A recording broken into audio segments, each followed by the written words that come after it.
It's the Linemakers on Sporting News.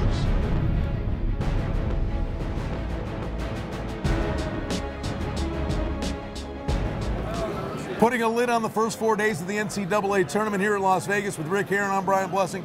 As always, we thank you for stopping by the Linemakers on Sporting News, Midwest region. Ricky, we're off to Lucas Oil Stadium in Indianapolis. You know, we mentioned we're going to have games down in Jerry's World.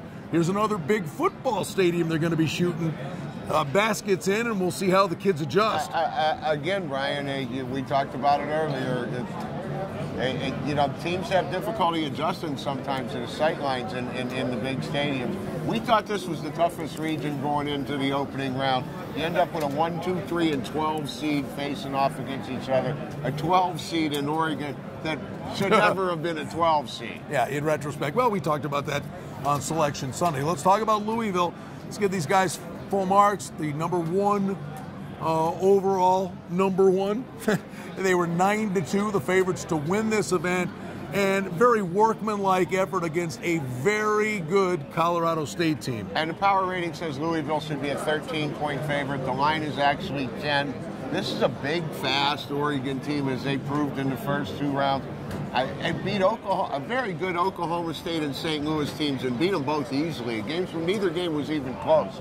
So 12 seed way too low. That being said, Louisville's won 12 straight since the 5 overtime loss to Notre Dame, and they have looked like the best team in the country and the number 1 overall seed throughout that stretch. Listen, there's so much at stake here, but it's human nature. Louisville cannot look past Oregon to the winner of the Duke-Michigan State game. We've seen teams get hot in their conference tournaments and roll on and do great things. Hey, we saw Oregon very early on in the season come into Las Vegas and beat UNLV, who was virtually unbeatable at the Thomas and Mack. Right. Well, Brian, you know, the only time Oregon struggled all year was when Dominique Artis was out of the lineup and when he was first coming back into the lineup.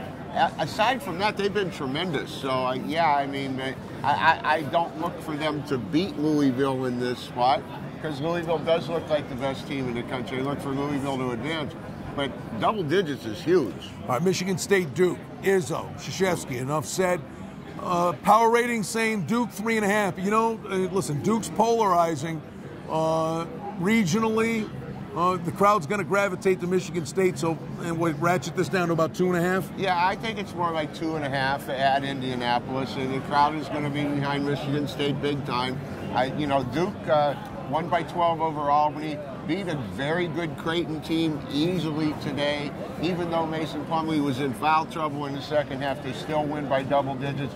Michigan State beat Valpo by 11 and really kind of jumped on. Right, and it wasn't that close. Yeah. And kind of pounded a very good Memphis team, 70-48.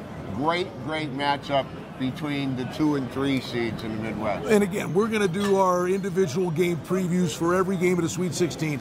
Really dive into these games in grandiose detail for you here during the week. But just let me ask you a broad brush statement. Is it correlated? Michigan State in the under, Duke in the over? Yeah, I would think you would have to kind of look at it that way, Brian. And my lean initially is to Michigan State playing Louisville in the final, just because the game's in Indianapolis, to be honest with you. All right, for Rick Heron, I'm Brian Blessing. It's going to be an awesome Sweet 16, and it's going to be a busy week for us right here, the Linemakers on Sporting News.